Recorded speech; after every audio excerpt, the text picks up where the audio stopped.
10편 13편에는 두 개의 그림이 나옵니다. 하나의 그림은 탄식과 슬픔 가운데 있는 사람이고요. 또 한 그림은 이제 5절과 6절이죠. 기쁨과 찬송과 하나님의 나라와 하나님의 영광 아래 있는 사람입니다. 한 사람은 어둠 속에 있는 사람이요. 또 한 사람은 빛 가운데에서 기뻐하며 찬송하며 하나님을 노래하는 사람입니다. 성경을 비평학적으로 연구하시는 분들은 이 시편의 이 두 사람을 서로 다른 사람이라고까지 이야기합니다. 충분히 이해할 만합니다.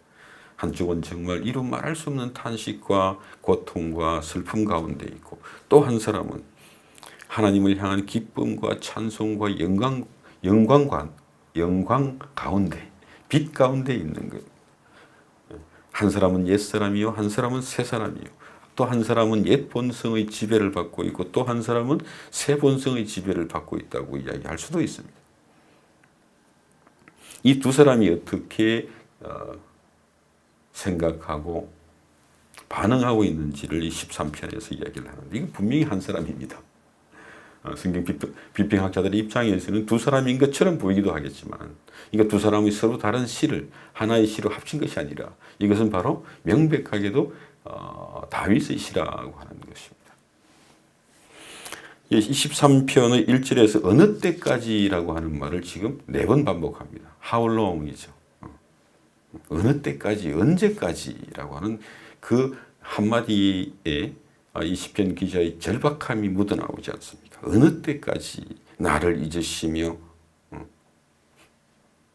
내게 당신의 얼굴을 숨기시며, 또 내가 언제까지 이렇게 고민하고 고통받고 또한 슬퍼하도록 내버려 두실 것이며, 또 언제까지 저 악인들이 나를 쳐서 나를 치면서 기뻐하고 자랑하도록 내버려 두시겠습니까?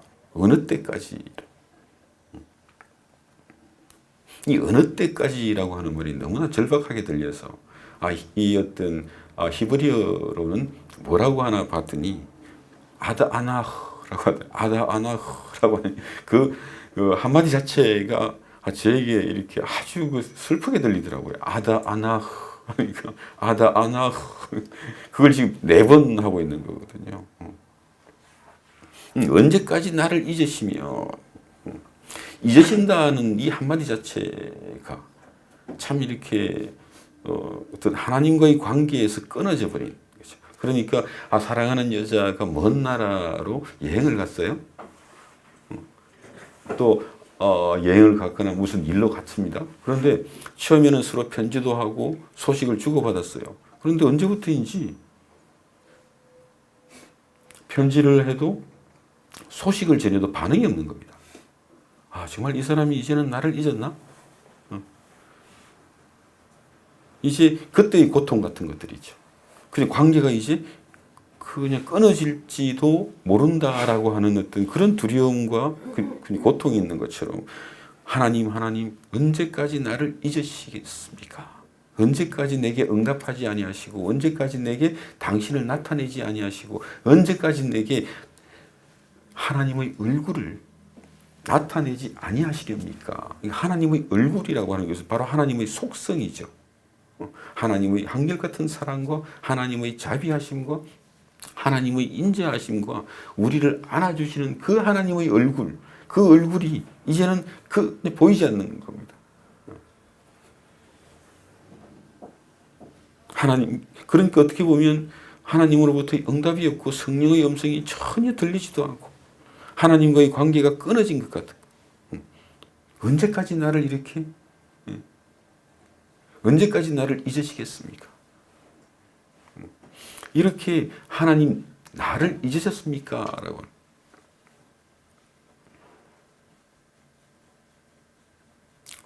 정말 이 질문을 하는 우리 현대교회, 한국교회의 성도들이 얼마나 될까 하는 그런 생각도 해봅니다. 하나님 나를 잊으셨습니까? 이 말은 그 하나님과의 친밀한 교제가 있고 하나님을 알고 하나님을 기뻐하는, 성령 안에서 하나님을 알고 성령 안에서 하나님을 기뻐하는 그 친밀한 시간이 끊어져 버렸다. 그러니까 앞서 말씀드린 것처럼 단식과 슬픔과 그 고통, 저기 이 어떤 그 어둠의 권세 가운데 있는데 이 어떤 그 어두움이라고 하는 것은 하나님을 전혀 알지도 못하는 자들의 어두움이 아닙니다. 십자가의 복음으로 나를 부르신 하나님, 나를 부르시고 나를 사랑하사 정말 자기 아들을 내어주시고 그 아들 안에서 우리에게 말씀하셨다.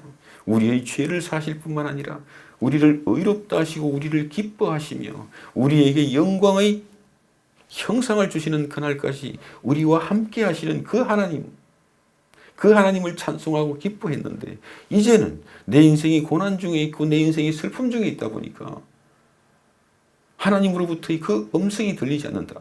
성령의 음성이 들리지 않는 거예요. 온통 내 느낌, 내 판단, 내 생각으로 충만한 상태. 그것이 그 안에서 하나님이 보이지가 않는 겁니다. 성령의 음성이 들리지 않는 겁니다. 내 느낌과 내 감정과 내 판단 속에서 하나님이 나를 잊으셨는가? 내가 아무리 연락을 해도 하나님이 답장을 안 주시는 겁니다. 이렇게 답답할 수가 있네요. 이건 마치 정말 젊은 어떤 남자와 여자가 서로 사랑하는 관계 속에서 이렇게 함께 기뻐하고 함께 즐거워했던 그 관계가 마치 끊어진 것 같아요. 내가 문자를 아무리 보내도 카톡을 아무리 보내도 상대방이 응답이 없는 거죠. 하루, 이틀, 한 달, 두 달, 1년, 2년. 아, 이제는 나를 잊었나 보다. 하나님 나를 잊으셨습니까? 라고 하는 이 말씀 자체가 물론 이제 하나님 나를 잊으셨나이까? 라고 하는 그 자체가 주는 고통과 슬픔과 아픔이 있습니다. 그런데 그 아픔조차도 저에게는 너무너무 귀하게 보인다는 거예요. 하나님 나를 잊으셨습니까? 하나님 도대체 왜 이러십니까? 마치 사랑하는 사람이 정말 연락이 없으니까 아, 오늘은 좀 무슨 일이 있나 보다. 그렇게 이제 걱정하다가 그 다음날 또 연락을 해도 또 연락이 없으니까 아, 심하게 아픈가 보다. 일주일이 지나고 나면 이제는 나를 잊었나. 그런 불안감, 그런 두려움, 그런 외로움 같은 것들이 나를 엄습해 오는 거죠.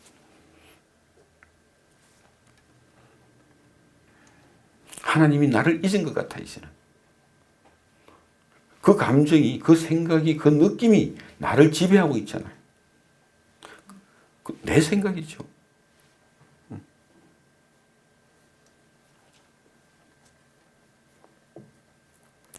하나님의 은혜를 경험하고, 그죠? 우리가 로마서 1장부터 로마서 8장까지 하나님께서 우리를 위하여 무엇을 하셨는지, 하나님께서 우리를 위하시면 무엇이 우리를 대적하리고, 하나님께서 우리를 사랑하사 그 아들을 내어주시기까지 우리를 사랑하셨다면 무엇을 아끼시겠는가? 그런데 지금 내가 아무리 하나님의 얼굴을 구해도 아무리 하나님께 가까이 나아가고자 해도 하나님이 보이지 않는 겁니다. 하나님이 느껴지지 않고 하나님이 보이지 않는 거죠. 아무리 하나님 앞에 나아가려고 해도 내가 아무리 예수 그리스도를 바라보려고 해도 아무것도 보이지 않는 거예요.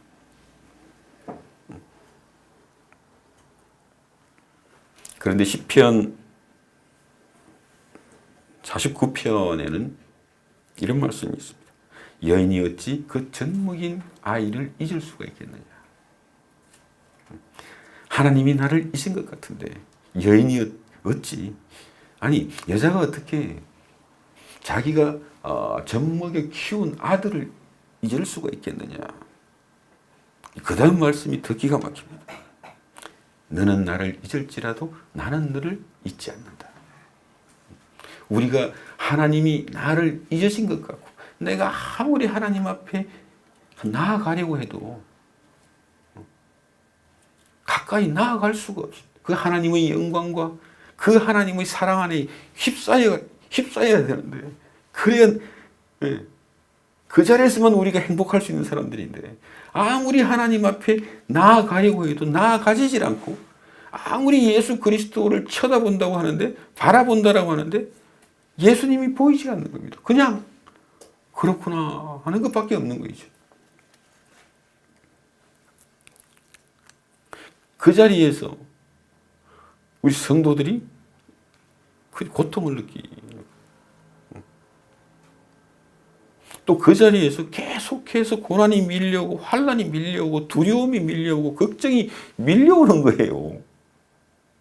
그러니 이건 뭐 안 밖으로 하나님은 보이지 않고 지금 내가 처해져 있는 상황 속에서는 끊임없이 고난과 두려움과 환난이 밀려 들어오고 그 속에서 우리가 어쩔 수 없이 내 육신으로 판단하고 걱정하고 염려하고 한탄하고 있는 거 아닙니까?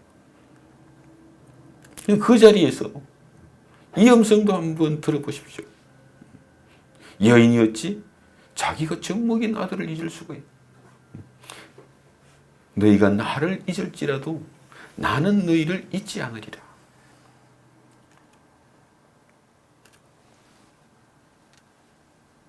이렇게 나를 잊으신 것 같아. 또 그리고 그 지금 상황이 너무나 어렵고 힘든 거예요. 환란이 있고 적신이 있고 기근이 있고 칼이 있고 그 위협이 있는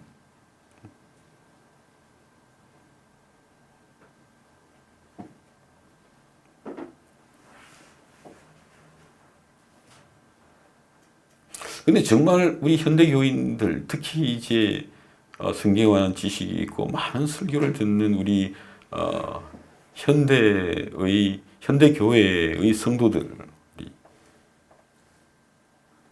정말 그 가운데에서 하나님을 찾기보다는 스스로 끊임없이 자기의 고난을 객관화하고 그 속에서 스스로 답을 찾으려고 하는 이것이 시편 1편에 악인의 지혜를 쫓지 아니하고 죄인의 자리에 서지 아니하고 오만한 자의 자리에 앉지 않는다. 그럼에도 불구하고 이렇게 정말 아무리 찾아도 아무리 보려고 해도 보이지 않고 나타나지 아니하고 들리지 않는 하나님을 찾는 사람들이 있습니다. 두 번째 어느 때까지라고 하는 것은 언제까지 하나님의 얼굴을 숨기시렵니까? 하나님의 얼굴을 숨기시렵니까?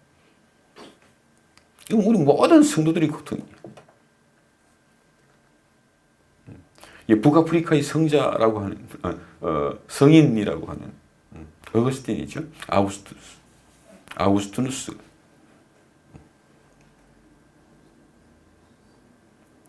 하나님의 얼굴을 내게서 숨기지 마옵소서. 이게 그분의 평생 기도였습니다.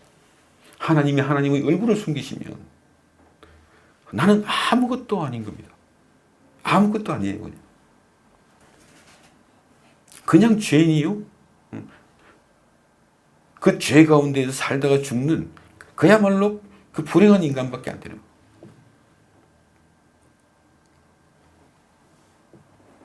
하나님 언제까지 하나님의 얼굴을 내게서 숨기시겠습니까? 그 하나님의 얼굴은 하나님의 영광의 빛이요. 우리를 향한 하나님의 사랑과 그 인자하신 그 하나님의 성품, 참으로 신실을 하시고 한결같은 사랑으로 우리를 보호하시는 그 하나님의 사랑에 휩싸이지 않는다면 우리가 어떻게 행복할 수 있냐는 겁니다.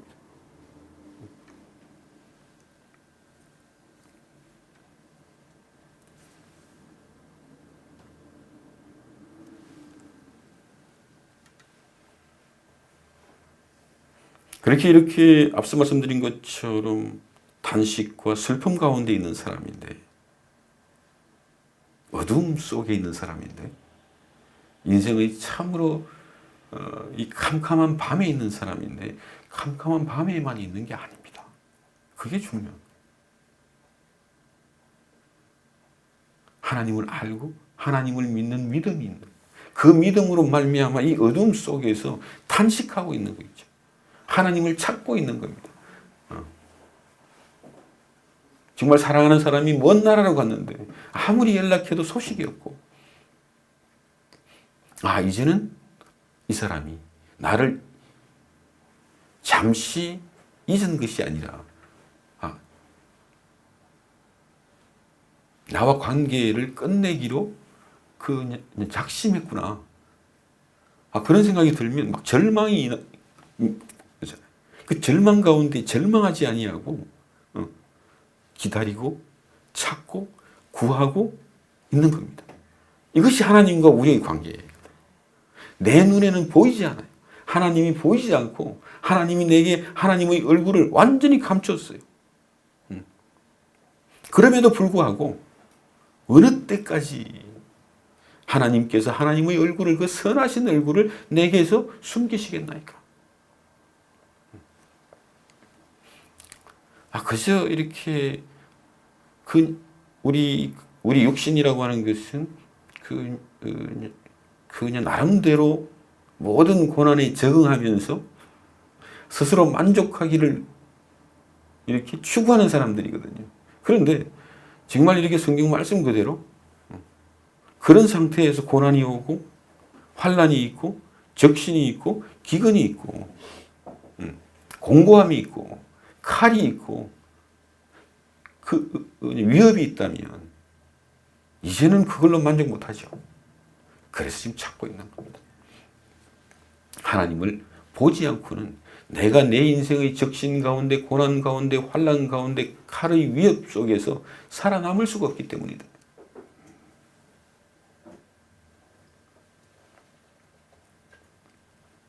이렇게 우리가 고난 속에서 슬퍼하는 사람들이 이렇게 자기 안에서 하나님을 상상하면서 스스로 길을 만드는 사람과 이렇게 정말 다윗처럼 정말 다윗이 놀랍습니다. 이런 인생의 고난 가운데서도 하나님을 찾고 있는 것, 하나님의 얼굴을 찾고 있는 겁니다. 하나님 언제까지 나를 잊으시겠습니까? 언제까지 내게 응답하지 아니하시겠습니까? 하나님과의 그 친밀한 교제, 그 성령의 음성과 성령의 충만함이, 성령의 충만이라고 하는 게 뭡니까? 바로 그 하나님의 얼굴, 하나님의 한결같은 사랑과 하나님의 신실하심과 우리를 향한 그 하나님의 충직하심이죠.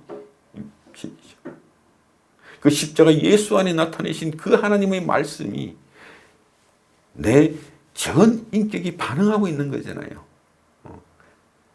이것이 우리가 지난 시간에도 말씀드렸던 것처럼 로마서 8장 9절의 말씀입니다. 성령께서 우리 안에 거하시기 때문에 우리가 육신 안에 있다고 우리가 판단할지라도 우리가 육신 안에 계속 있을 수가 없습니다. 성령 안에 있습니다. 그 성령께서 우리가 예수 그리스도의 일부라고 하는 것, 예수 그리스도와 연합되어 있으며 예수 그리스도 안에 있으며 예수 그리스도께서 우리를 구속하셨다. 우리를 핏값을 주고 사셨다라고 하는 것을 그 성령의 음성으로 우리에게 증거해 주실 때 그 성령의 음성이 우리 모든 전 인격을 지배하기 시작하는 거예요. 그것이 바로 성령 안에 있다는 거예요. 우리 안에 성령이 거하시기 때문에 반드시 그 일이 일어나야 되는 거예요. 내게 그것이 없다고 해서 없는 게 아닙니다. 내가 그것을 느낄 수 없고 생각할 수가 없고 이렇게 볼 수 없다고 해서 없는 게 아니거든요. 그래서 간절히 찾고 구하고 있는 거라니까요. 그러니까 이렇게 슬픔 속에 있고 탄식 속에 있고 어둠 속에 있는 사람이 그 안에 이미 성령을 품고 있는 겁니다. 믿음을 품고 있는 것이고 이 십자가의 진리를 품고 있는 것이 그 십자가의 진리가 그 성령의 음성으로 내 안에서 새로운 새 영을 새 사람을 그 새롭게 하기까지 이 그 산고의 고통을 겪고 있는 것입니다. 그러니까 이 어두움은 우리가 흔히 말하는 그런 어두움이 아니라는 거예요.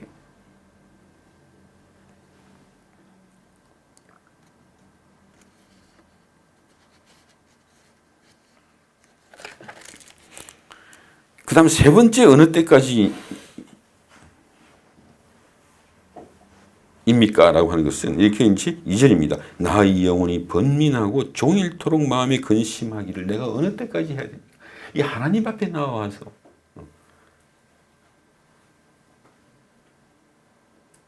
내 고난과 내 어려움과 이 어떤 그 단식하는 그 단식의 믿음을 가진 거란 말이죠. 우리가 이제 로마서 8장에서도 그러지 않습니까? 우리는 하나님 앞에 단식할 뿐인데 그 단식조차도 하나님이 들으신다. 그것이 바로 성령께서 우리가 하는 단식을 하나님께 그 전하고 있다는 겁니다. 근데 이렇게 정말 하나님 앞에 그냥 나와서 슬퍼하고 근심하고 단식하는데 성령의 음성이 들리질 않는 거예요.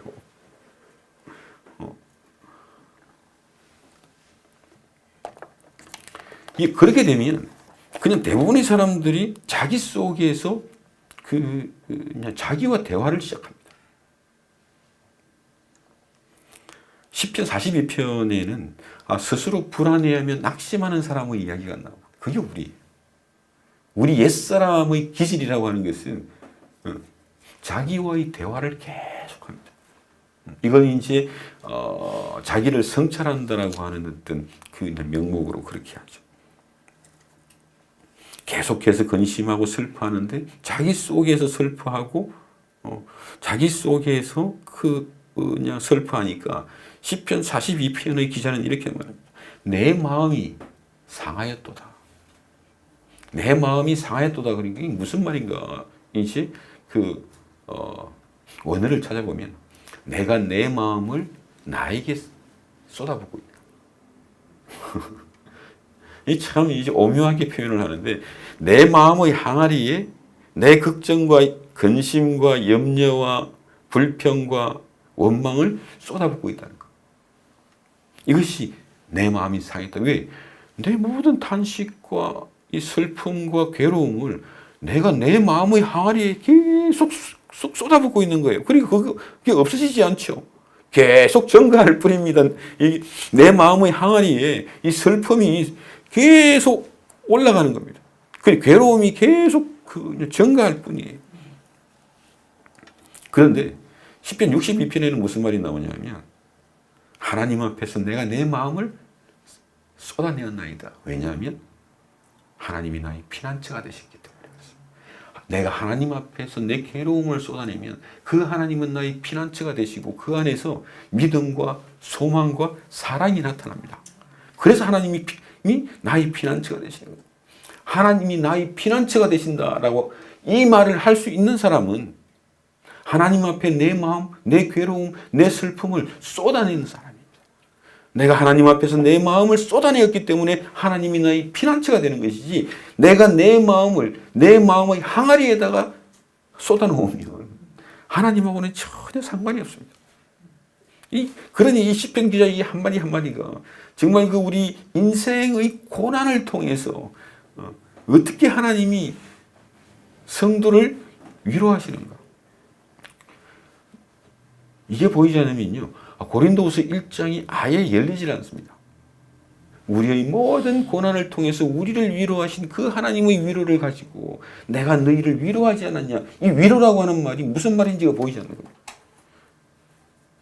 그저 우리가 생각하는 위로가 아니라 이 위로는 성령의 음성이요. 성령께서 하나님께서 우리를 어찌 구속하셨으며 우리에게 무엇을 약속하시고 지금 우리와 함께 하시고 우리를 어떻게 보호하시는지를 나타내시는 거거든요.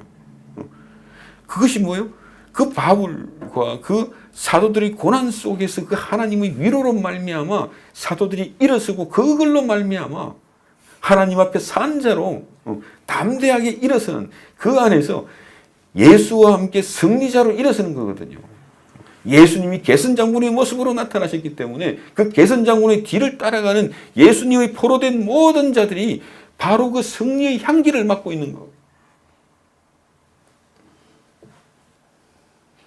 그러니 정말 우리가 받은 모든 고난을 통해서 하나님께서 우리를 위로하셨고 그 위로를 가지고 내가 너희를 위로하지 않았냐.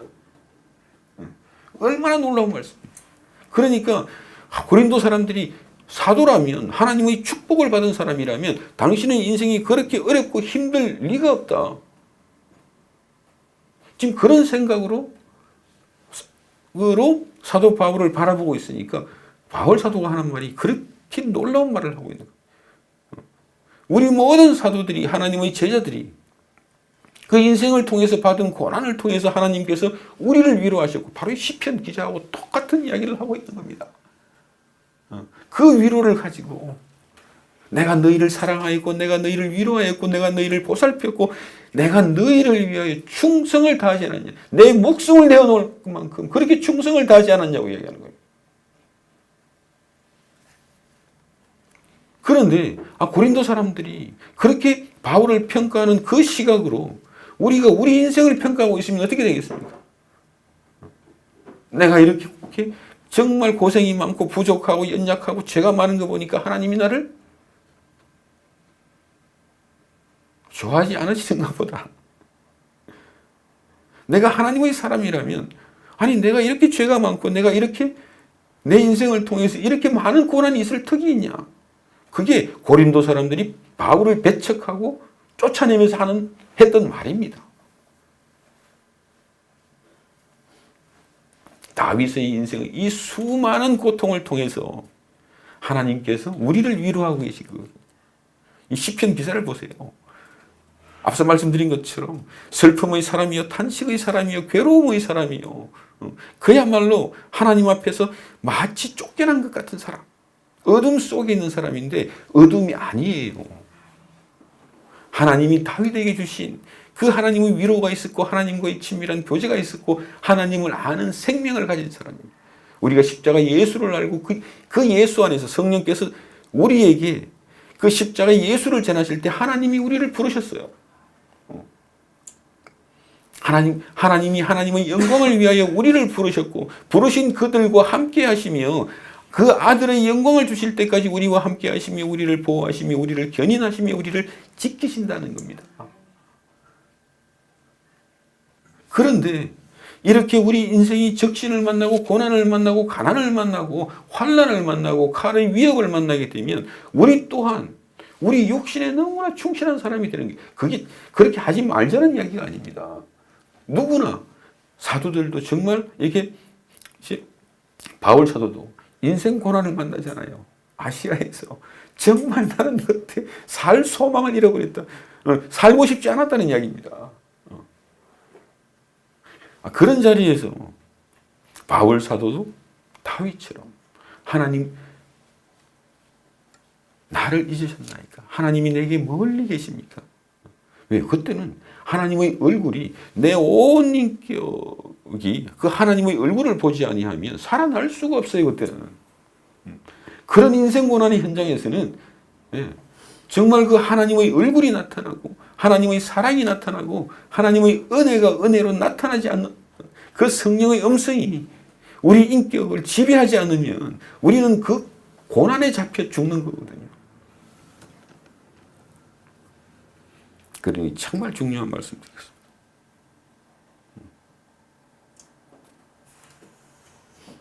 우리가 어느 철학자들이나 또 어느 종교인들처럼 우리 슬픔과 우리 고난과 우리 괴로움을 우리 마음의 항아리에 쏟아내는 사람들이 아닙니다.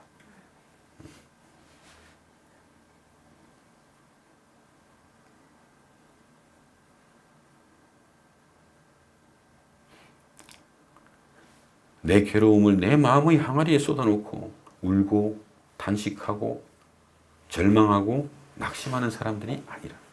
그런데 지금 이 시편 13편은 뭐냐면 내 영혼이 번민하고 종일토록 마음에 근심하기를 어느 때까지 하리. 내 괴로움을 하나님 앞에 쏟아놔야 하나님이 나의 피난처가 되시고 그 피난처 안에서 내가 살아날 거 아닙니까? 하나님이 보이지 않으니 쏟아낼 수가 없는 거예요. 하나님이 나의 피난처가 되지 않는다는 겁니다. 그 언제까지 하나님 그 그 당신의 얼굴을 숨기시며 나를 잊으시며 내가 언제까지 이렇게 내 괴로움을 쏟아내야 되는데 쏟아낼 데가 없는 겁니다. 지금 그걸 가지고 계속 있는 거예요. 그러니 얼마나 고통스럽겠습니까? 이것이 그냥 고통이라고 하는 것이 그저 우리가 생각하는 그런 고통이 아니라 쏟아내야 되는데 쏟아내지를 못하니까 고통스럽다는 거예요. 그저 하나님을 상상하는 사람들이 그 속에서 길을 찾고 지혜를 찾는 게 아니라 그저 이렇게 근심하고 슬퍼하면서 자기 생각 속에서 그것을 객관화시키면 깨달음이 나옵니다. 근데 그건 하나님과의 교제가 없어요. 하나님에 대한 반응이 아니거든요. 하나님의 그 얼굴에 대한 우리 전인격적인 반응이 나오지 않으면 하나님과의 교제는 없습니다. 그저 내가 내 안에서 해석하고 정리하고 위로하고 깨닫고 그렇게 흘러갈 뿐이에요. 그러면 정말 하나님의 부르심을 입은 사람이라면 하나님께서 그런 사람들을 그대로 두시겠습니까? 고난에 고난을 더하셔야죠. 환난에 환난을 더하셔야 됩니다.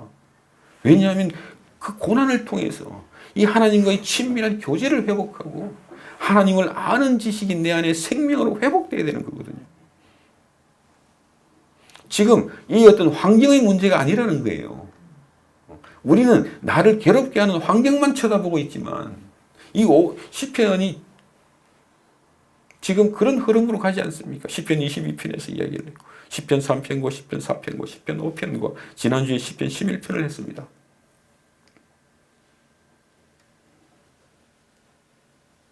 그래서 스스로 불안해하는 자들, 스스로 낙심하는 자들에게 너는 하나님께 내 소망을 두라. 하나님께 소망을 두면 그때부터 정말 괴롭기 시작. 정말 괴롭습니다. 하나님이 보이지 않는데, 하나님이 당신의 얼굴을 나타내지 아니하시는데, 그 성령의 음성이 들리지 않는데, 성령의 충만이 임하지 않는데 어찌 내가 그 살겠냐. 그런데 그 속에서, 그 괴로움 속에 내가 아무리 하나님께 가까이 가려고 해도 가까이 갈 수 없고 하나님을 보려고 해도 하나님을 십자가를 바라보고 있음에도 불구하고 십자가가 성령의 음성으로 그냥 들리지 않을 때에도 이미 그것을 우리 많은 성도들이 그냥 경험을 통해서 알고 있어요. 그러다 보니까 그것에 그 안에서 나름대로 적응하고 있는 겁니다. 이런 그건 악연의 꾀가 돼요. 하나님께서 내게 그 성령의 음성을 주실 때까지 하나님의 얼굴을 보여주실 때까지 십자가 예수 안에서 하나님의 그 풍성한 한결같은 사랑과 신실하심을 나에게 나타내실 때까지 내가 그 자리를 떠날 수 없는 거거든요. 그게 바로 시편 기자의 믿음이에요. 그러니까 정말 많은 사람들이 이 시편 기자의 탄식, 이 지금 탄식하는 믿음을 보지도 못하면 이 시편은 아무런 의미가 없고 이 시편을 통해서 방법을 찾는 겁니다. 이 시편을 통해서 교훈을 찾으려고 그래요. 이렇게 정말 탄식한 사람이 무엇을 어떻게 해야 되겠냐. 그 이야기를 너무나 지금 이렇게 그 탄식하는 믿음으로 탄식과 울음과 소리내어 부르짖는 그 모든 것을 통해서 하나님을 찾고 있고 하나님을 구하고 있는 거예요. 그저 내 상황이 해결되기만을 바라고만 있으면 그것은 꼭 하나님께 안 해도 됩니다. 그냥 동네 무당집 가도 돼요. 그런데 하나님이 우리를 부르셨기 때문에 우리 안에 성령이 거하시기 때문에 우리가 육신 안에 있을지라도 육신 안에 있는 것 같을 때에도 우리가 성령 안에 있다는 겁니다. 그 성령께서 우리에게 음성을 주시는데 반드시 주신다. 하나님이 나를 잊을 수가 없어요. 여인이 어찌 젖먹인 아들을 잊을 수가 있냐. 우리는 하나님을 잊을 수가 있어도 하나님은 우리를 잊을 수가 없습니다. 그 아들을 주시기까지 우리를 사랑하셨기 때문에 그것은 명백한 사실이요 팩트이기 때문에 하나님은 우리를 잊을 수 없다니까. 우리는 하나님을 잊고 삽니다. 하지만 하나님은 우리를 잊을 수가 없습니다. 눈으로 살피시고 심지어 눈꺼풀로도 살펴보십니다.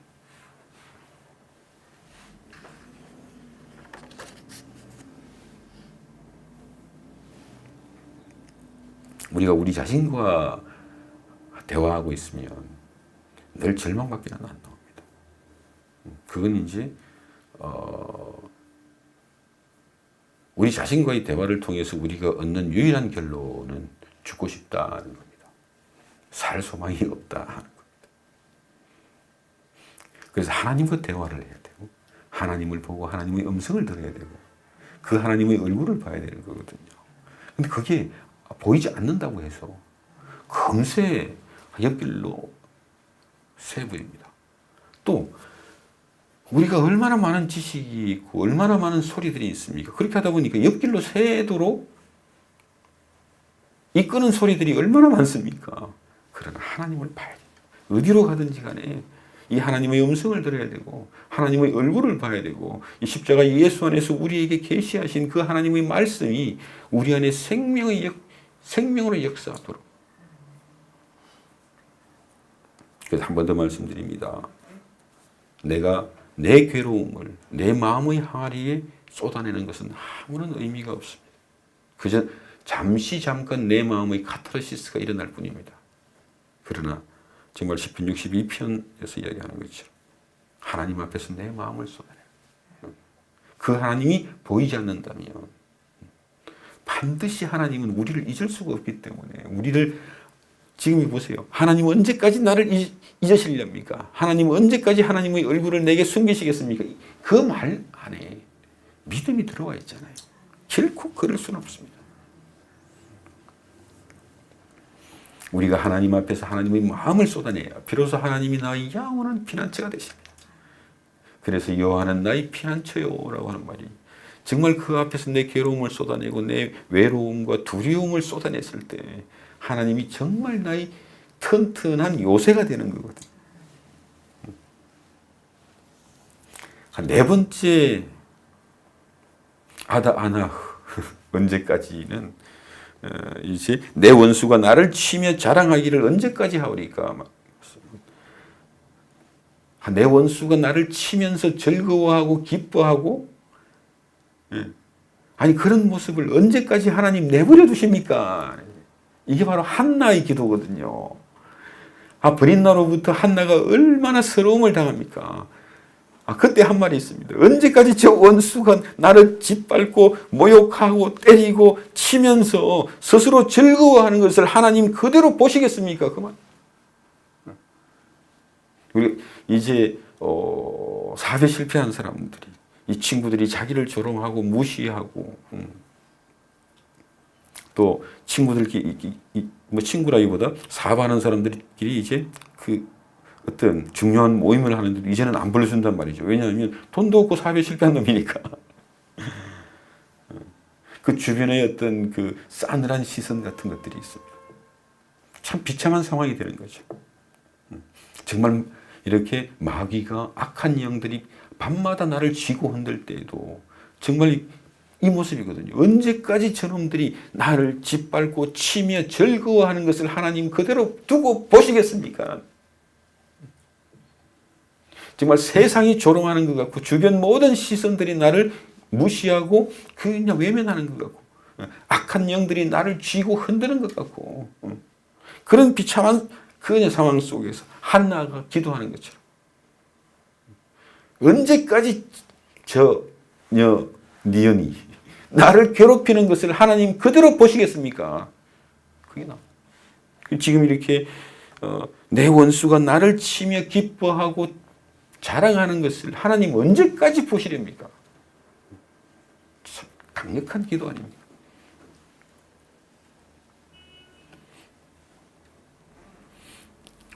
여기서 이제 3절을 보시면 여호와 내 하나님이여 나를 생각하사 응답하시고 나를 생각하시고 나를 잊지 마시고 Don't forget me입니다.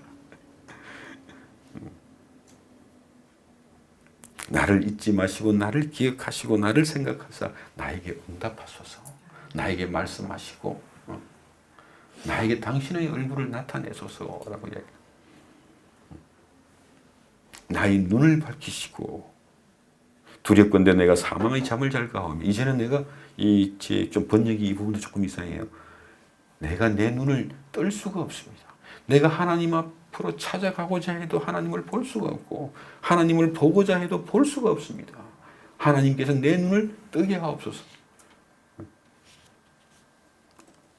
두렵건대 나의 원수가 이르기를 내가 그를 이겼다 할까 하오며 내가 흔들릴 때 나의 대적들이 내 이 비참한 상황을 계속 기뻐할까? 그것이 나는 두렵습니다. 라고 기도하고 있는 겁니다. 그래서 미가서에 보면 이런 또 아름다운 문장이 나옵니다. 나의 대적들아 나로 말미암아 기뻐하지 마라. 그래 내가 지금 비참한 것 맞고 내가 실패한 것 맞다. 내가 불쌍한 것도 맞다. 그러나 내가 넘어져 있어도 나는 일어날 것이요.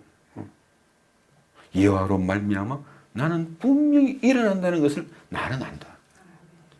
나의 대적들아 나로 말미암아 기뻐하고 자랑하지 말라. 나는 지금 넘어져 있어도 나는 일어설 것이다. 왜냐하면 내가 하나님을 안다는 겁니다. 그 하나님이 어떤 하나님인지 안다는 겁니다. 세상 사람들이 다 나를 보면서 하나님이 너를 어찌 구원하시겠냐. 하나님이 너를 구원하셨다면 네가 그렇게 비참하게 실패할 리가 있냐. 그렇게 조롱할지라도 하나님은 나를 버릴 수가 없습니다. 그 무엇이 우리를 하나님의 사랑에서 끊어내리요. 우리 믿음은 이렇게 영혼 속에서 객관 속에서 영혼 속에 있습니다. 그것이 바로 십자가 예수 안에 있는 십자가의 진리요. 그 십자가의 진리가 우리에게 믿음을 창조했고 우리를 거듭나게 했고 중생하게 했고 그 세 사람이 하나님을 기뻐하고 하나님을 신뢰하고 하나님을 의지했기 때문에 그 새 영은 믿음으로 말미암은 새 사람은 사라지지가 않습니다. 내가 지금 아무리 하나님을 볼 수 없고 하나님이 내 눈에 안 보인다고 해서 하나님이 안 계신 게 아니거든요. 계시기 때문에 내가 탄식하고 그 앞을 찾아가는 거 내가 아무리 찾으려고 해도 보이지 않아도 하나님이 없는 게 아니란 말이에요.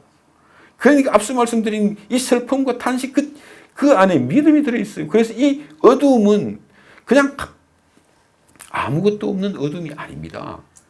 이 부르심을 입은 자들에게 성령께서 거하시는 자들에게는 이 어두움이 그냥 어두움이 아니라는 겁니다. 한 번 더 말씀드릴게요. 나의 대적들아 나로 말미암아 기뻐하지 말라. 나는 넘어져도 반드시 일어선다. 내가 죽어도 일어선다. 내가 이 상태로 이렇게 비참하게 죽더라도 그걸로 끝나지 않는다. 내가 하나님의 나라에서 기뻐하며 즐거워할 것이다. 그 시기는 그때는 하나님이 결정하시지만 내가 지금 이렇게 넘어진 것을 보고 영원히 기뻐할 것이 아니다. 나의 대적들아 나로 말미암아 기뻐하지 말라. 이것을 정말 이 악한 영들이 정말 밤마다 나를 괴롭히고 억누를 때에도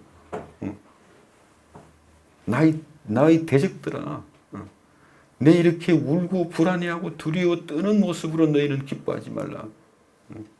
나는 넘어져도 하나님으로 말미암아 영원히 영존하시는 하나님으로 말미암아 반드시 일어서리라. 이것은 내 자존심이 아니에요. 나는 일어서고 만다. 그러면 하루 지나면 또 비참해져요. 하나님으로 말미암아 하나님 때문에 내가 영원히 넘어져 있을 수가 없다. 죽어도 살겠고 살아서 믿는 믿음으로 말미암아 영원히 죽음을 맛보지 아니하리라. 내가 이대로 비참하게 죽는다고 해서 그걸로 죽는 게 아닙니다. 그래서 또 한 번 이제 5절로 가면 기가 막힌 반전이 나옵니다. 나는 오직 주의 사랑을 의지하였사오니 이 앞에 그러나가 붙어야 됩니다. 그러나 지금 너희들이 이렇게 내가 넘어진 것을 보고 내가 비참해진 것을 보고 기뻐하느냐? 그러나 나는 오직 주의 사랑, 헤세드, 한결같은 사랑, 그 주의 신실하심과 나를 향한 충직하심과 나에게 언약하신 그 모든 것을 이 스코틀랜드 할머니처럼 나를 위해 내 중심이 되고 나면 하나도 안 보여요. 그런데 하나님이 하나님의 영광을 위하여 나를 구원하셨구나. 나를 그 하나님 나라의 성가대원으로 뽑으셨구나. 그 하나님의 이유로 말미암아, 그 하나님의 이유로, 그 하나님의 이유와 하나님의 목적으로 말미암아 내가 그 한결같은 사랑을, 하나님께서 하나님의 뜻을 위하여 나를 부르셨기 때문에 그 모든 일을 통해서 하나님이 하나님의 선을 이루시고, 언제까지요? 우리에게 그 아들의 형상을 주시기까지 우리를 보호하시고 지키시고 인도하시고 우리에게 그 아들의 형상을 주심으로 하나님의 기쁨이 완성되고 창조가 완성이 되는 겁니다.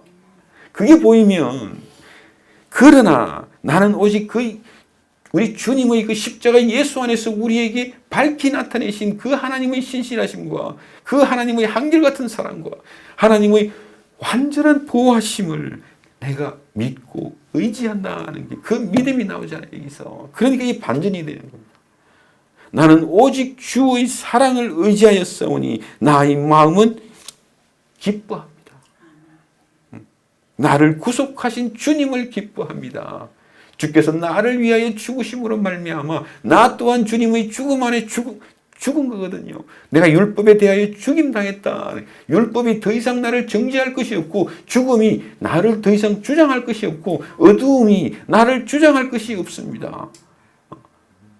마귀와 그의 쫄개들이 나에게 요구할 것이 없다니까요. 하나님이 기뻐하셨기 때문에, 하나님이 내 죄를 없애실 뿐만 아니라 나를 기뻐하시고 나를 영원히 완벽하게 보호하신다는 약속을, 언약을 이 온 우주에 선포하신 거 아닙니까? 그 하나님의 사랑을, 그 한결같은 사랑, 헤세드를 내가 의지하는 겁니다. 대롱대롱 매달리는 겁니다. 그것만이 영원한 사실이니까요. 그 안에서 내가 그 주님의 사랑을 믿고 의지하는 그 자리에서 바로 이것이 성령의 충만이요, 영원한 기쁨이 나타납니다. 이것이 바로 하나님께서 우리에게 주시는 새 포도주가 돼요. 성령으로 말미암은 새 포도주가 나타나는 것입니다. 그동안 이렇게 하나님이 나를 잊으십니까? 하나님의 얼굴을 내게 이제 숨기시는 겁니까?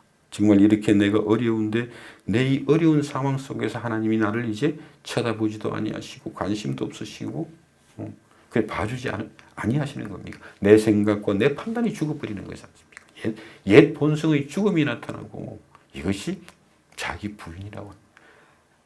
자기를 부인하고 자기 십자가를 지고 예수 그리스도께서 우리에게 증거하시는 새로운 현실, 새로운 세계를 걸어가기 시작하는 것. 빛 가운데에 걸어가고, 빛 가운데 이렇게 우리가 걸어가기 시작합니다. 이것이 어떻게 추상적입니까? 이거야말로 극사실이잖아요.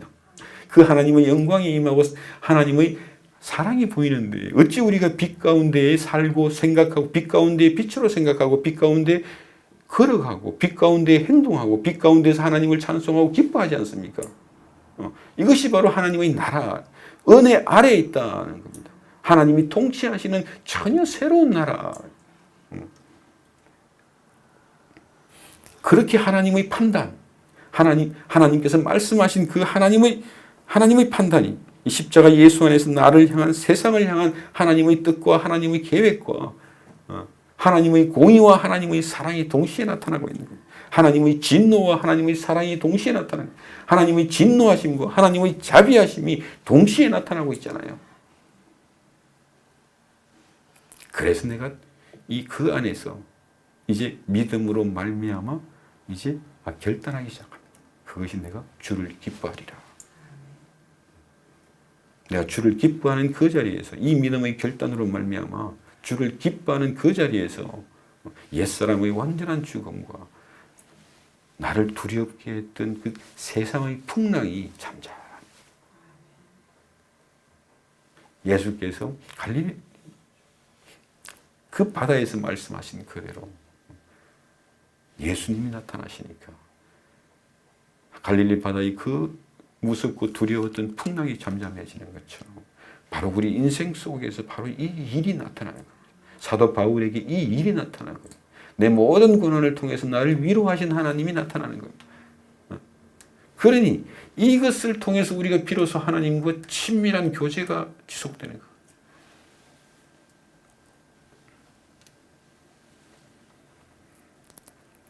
그래서 이 앞에 정말 탄식하는 사람이 하나님을 기뻐하고 찬송하고 하나님의 영광에 휩싸여 있는, 하나님의 그 신실하심에 휩싸여 있는, 그 하나님의 선하신 능력에 신비하게 보호받고 있는, 그걸 이제 본회프의 시에서는 선한 능력으로 보호하심에 휩싸여 있고라고 말이죠. 그 하나님을 찬송하는 기쁨으로 충만한 그 십자가 예수 안에서 우리를 구속하신 그 하나님께서 우리를 어찌 보호하시겠냐. 이것이 그 아들을 주시기까지 우리를 사랑하신 하나님이 어찌 우리를 내버려 두실 수가 있겠으며 어찌 무엇을 아끼시겠냐.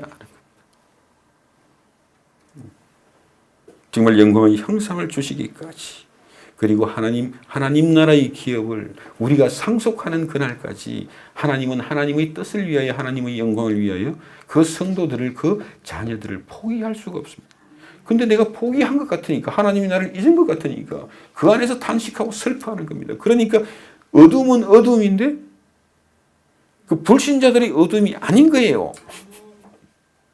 맞습니다. 어둠이 맞습니다. 하나님이 보이지 않는 그곳이 어둠이죠. 그러나 그 불신자들의 어둠과 우상 숭배자들의 어둠과는 완전히 다른 어둠입니다. 그 안에서 하나님을 생각하고 늘 하나님을 찬송하고 싶으시잖아요. 내가 찬송하지 않으면 내 주변에 있는 돌들이 찬송하기 시작합니다. 그때는 부끄럽잖아요. 야, 돌들도 찬송하는데 이 하나님이 구속하신 하나님의 그 빛 가운데 있는 내가 하나님을 찬송하지 않는다는 게 말이 되냐고요. 정말 이 온 우주의 모든 피조물들이 하나님의 아들들이 나타나기를 학수고대하면서 그 하나님을 찬송하거늘 하나님의 아들들이 그 입에서 찬송이 끊어진다면,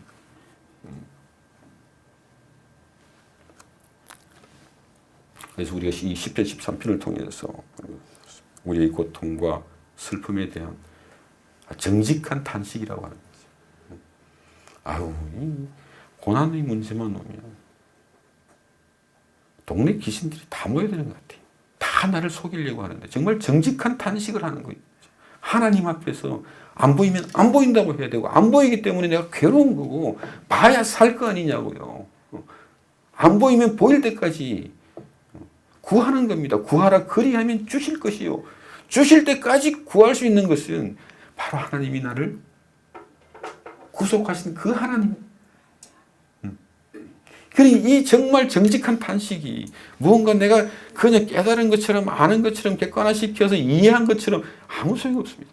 성령의 음성이 내게 들릴 때까지 그 하나님의 놀라운 신실하시고 한결같은 사랑이, 그 십자가 예수 안에 있는 하나님의 사랑이, 그 사랑에 내가 믿고 의지하고 즐거워할 때까지 내가 그 하나님께 구하기를 멈추지 않는다는 겁니다. 구하라 그리하면 주실 것이요.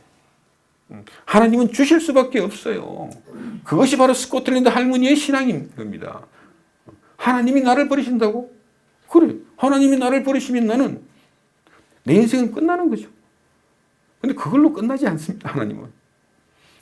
하나님은 이 온 우주에 나타나신 그 하나님의 영광, 그 언약의 영광이 다 깨져버리는 건데요. 그럴 수가 있습니까? 그러니 내가 죽을 것 같을 때에도 하나님 앞에서 살려달라고 해야 되는 거예요.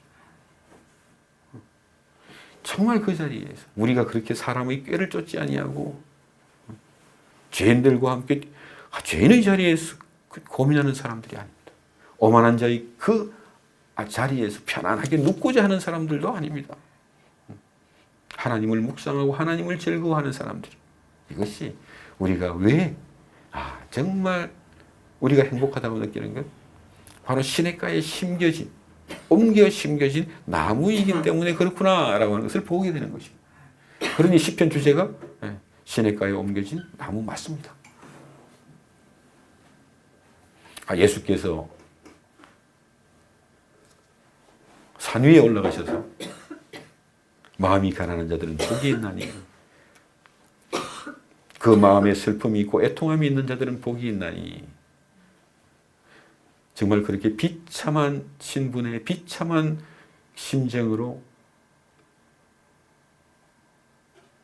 그 비참함 속에 갇혀 있는 자들, 그리고 의에 줄이고 그 목마른 자, 죄로 인해서 죄책감과 압박감으로 괴로워하는 자, 그들에게 복이 있다. 너희가 행복하다. 왜냐하면 예수 앞에 나왔기 때문에 행복하죠. 가난하기 때문에 행복한 게 아니라, 그 문장을 그대로 읽어버리면, 아, 이 사람이 마음이 가난하면 복 받는 거구나. 내가 그래. 자, 우리 마음을 가난하게 합시다.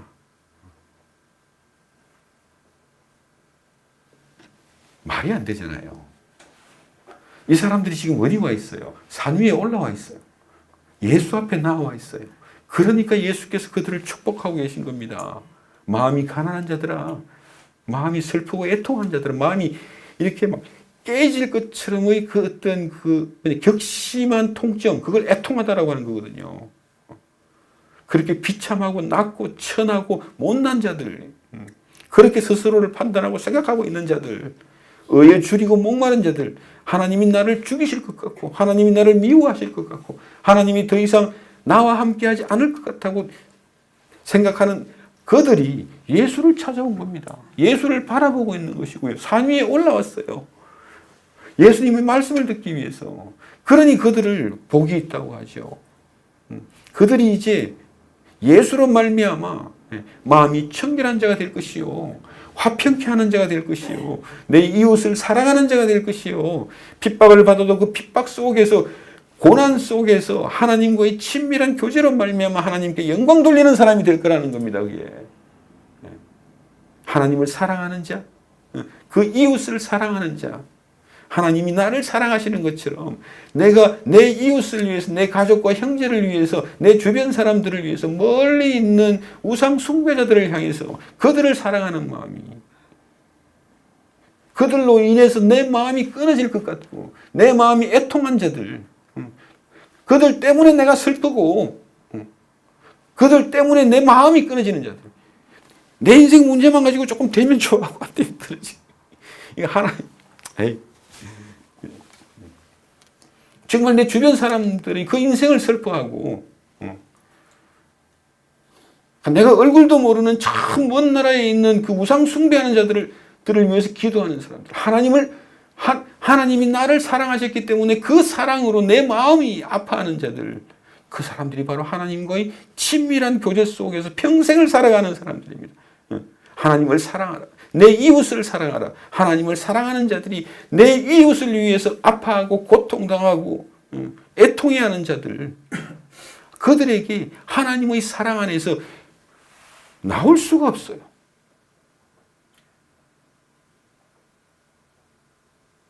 정말 이렇게, 특히 중국 같은 데는 그렇죠. 이제 그 이슬람 사람들이 많이 있어요. 그 사람들을 그냥 미워하고 무시하고 죽이고 싶어 하는 것이 아니라, 그 사람들을 향해서 내 애통한 마음으로 기도할 때 그 사람들 안에 임하는 하나님의 놀라운 사랑과 신비하신 보호하심이 그 사람들로 하여금 그렇게 행복하게 만드는 거예요. 왜 하나님이 우리를, 아니 내가 나를 사랑하는 것도 힘들어 죽겠는데 왜 이웃까지 사랑하려고 하냐. 그 놀라운 신비를 한번 보세요. 내 가족 형제들이 이를 아파하고 사랑하고 애통해 할 때 그 나를 향한 하나님의 사랑이 얼마나 내 안에서 충만하게 임하겠습니까? 그래서 이 하나님의 사랑은 이기질 수가 없어요. 우리가 이렇게 내 이웃을 사랑하고 정말 이렇게 하나님의, 우리 주 예수 그리스도의 몸된 교회를 사랑할 뿐만 아니라 교회 밖에 있는 그 사람들을 향한 애통한 마음이 없다면 우리가 어찌 하나님과 이 친밀한 교제를 우리 평생 동안, 내 평생 하나님의 자비하심이 나와 함께 하였도다.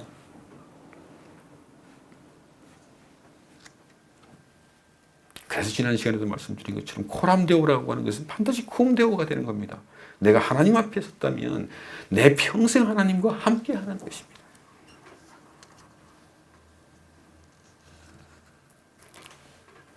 정말 지금에 보면 이렇게 다윗처럼 이렇게 애타는 기도를 들을 수가 없어요. 하나님 언제까지 나를 잊으시겠습니까? 언제까지 하나님의 얼굴을 내게 감추시겠습니까?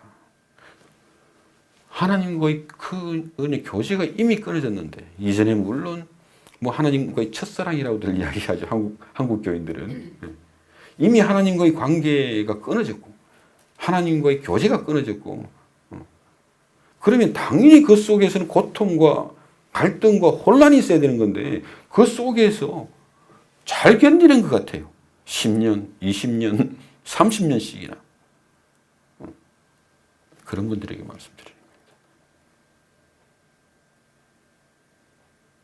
정말 다윗처럼 이렇게 아파하십시오. 정직하게 고통받으세요. 그 고통을 외면한다고 해서 없어집니까? 천만에요. 그 고통은 계속해서 날이 갈수록 더해질 겁니다. 왜냐하면 내가 내 마음을, 내 고통을 내 마음의 항아리에 계속 쏟아붓는데, 이게 30년, 40년이 되면요, 흘러 넘치는 거예요. 뭐가 흘러 넘친다고요? 내 항아리에서 내 괴로움과 내 슬픔이 흘러 넘치기 시작하는 겁니다, 이제. 정말 하나님께 나아가지 않는다. 하나님 앞에 서지 않는다. 하나님이 보이지 않기 때문이고. 이 하나님과의 관계를 외면하고 무시한 채로 뭘 어떡하시려고 그래요? 아무리 기가 막힌 신학을 갖다 놔도 그건 해결이 안 됩니다. 정말 정직한 탄식이요, 정직한 고통이요, 정말 하나님 앞에서 회칠한 무덤으로 군시렁거리는 건 진짜, 그건 진짜 그냥 뺨을 왕복으로 한 50번을 맞아도 싼 겁니다, 그 사실. 하나님이 어디 계십니까? 고투드 예루살렘 해에 있는 겁니까? 아니잖아요. 예수 안에 있잖아요. 예수께서 당신 자신을 하나님의 성전이라고 말씀하신 것은 그 성전 안에서, 예수 성전 안에서 우리가 하나님의 자비하신 얼굴을, 영광의 얼굴을, 영광의 빛을,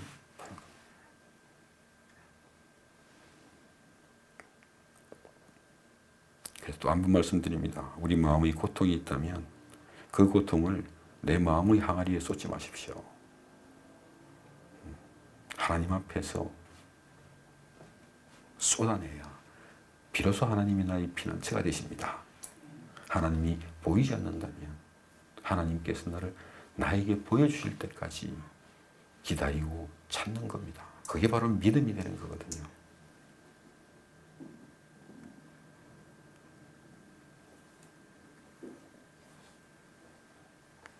그래서 우리가 가난하고 애통하고 비참하고 죄 가운데 두려워하고 정말 불안해하는 그런 정말 육신 안에 있는 것 같을지라도 하나님께서 우리에게 성령을 주셨기 때문에 그 성령으로 말미암아 우리가 육신 안에 있는 것 같다고 해서 육신 안에 있는 게 아닙니다. 우리가 성령 안에 있습니다. 성령께서 우리를 구속하신 예수 그리스도, 우리가 예수 그리스도의 것이라는 것, 예수 그리스도의 소유가 됐다, 예수 그리스도의 일부가 되었다는 것, 예수 그리스도와 운명을 같이 하는 예수와의 연합이 예수로 말미암아 일어났다는 것, 그것이 우리가 붙잡혔다라고 이야기하는 겁니다. 예수께서 우리를 붙잡으셨기 때문에 우리가 예수와 연합되어 있는 것입니다. 그래서 그들을 정말 예수께서 실패하지 아니하시는 한 우리는 실패할 수가 없습니다. 예수께서 죽임당하지 아니하시면 우리 또한 죽임당할 일이 없습니다.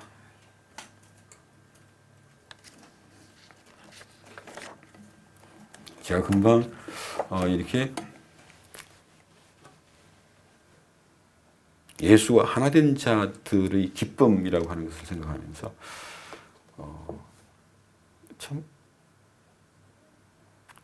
좀 죄가, 이제 우리가 로마서에서는 이제 죄와 죽음이 예수를 주장할 수 없는 것처럼 역시 죄와 죽음이 우리를 판단하고 지배하고 주장할 수가 없습니다.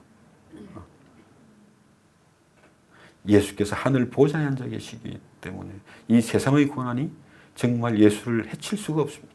우리 또한 마찬가지입니다. 너희 생명이 하늘 위에 있지 이 땅에 있는 게 아닌데 이 땅에 있는 것처럼 그렇게 불안해하고 그렇게 그 초조해하느냐라고 하는 것입니다.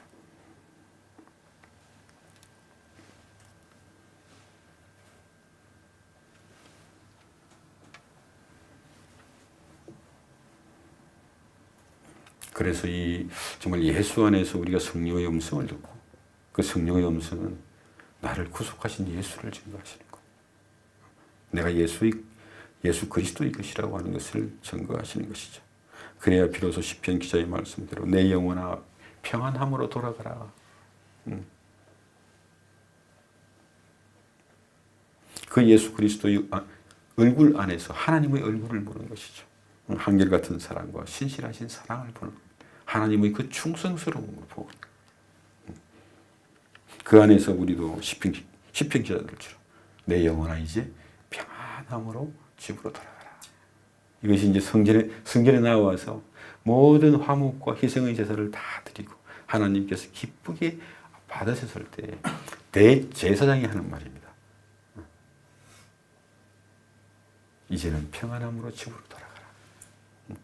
우리의 모든 기도에 하나님이 다 응답하십니다. 왜? 하나님이 듣고 계시기 때문에. 나는 듣고 있지 않는 것 같은데 하나님은 들으십니다. 나는 하나님이 나를 잊은 것 같은데 하나님은 나를 잊을 수가 없습니다. 내가 하나님을 잊을지라도 하나님은 나를 잊을 수가 없습니다. 내가 하나님의 성령의 음성을 듣고 있지 않을 때에도 하나님은 나에게 그 성령의 음성을 주시기를 멈추질 아니하십니다. 모든 기도에 하나님은 반드시 응답하십니다. 지금 왜 하나님이 끊임없이 나에게 응답하시는 하나님이 응답하지 아니하시는가? 그 이유를 찾으려고 하지 마세요. 그거 알아서 뭐 할 건데요? 그걸로 장사하시겠습니까? 아니 설교자는 장사할 수 있습니다. 그런 걸로 또 이야기를 잘하면 사람들이 혹하니까. 근데 성도는 그럴 필요가 없잖아요. 그 음성을 들여야 사는데 왜 하나님이 지금까지 음성을 안 주는지 그 이유를 알아가지고 뭐 하시겠어요? 아무 쓸모 없습니다. 이 음성을 주실 때까지 하나님 앞에 찾아가는 거거든요. 왜? 하나님은 반드시 모든 기도에 다 응답하시기 때문에 그렇습니다. 우리의 그 어떤 기도도 하나님 앞에 하는 그 하소연마저도 하나님이 흘리시는 것이 없습니다. 그래서 우리가 정말 언제든지 이 회칠한 무덤이 될 수가 없어요.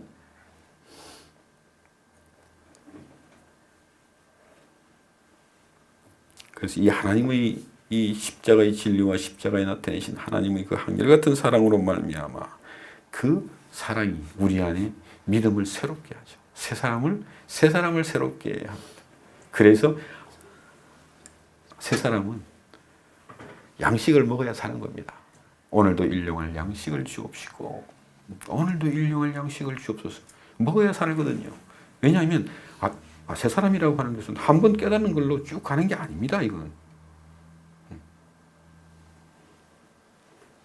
그 믿음이 새롭게 됨과 동시에 눈에 보이는 것도 새롭게 되고 모든 것이 다 새롭게 됩니다. 그래서 이제 또 이 그림을 그립니다.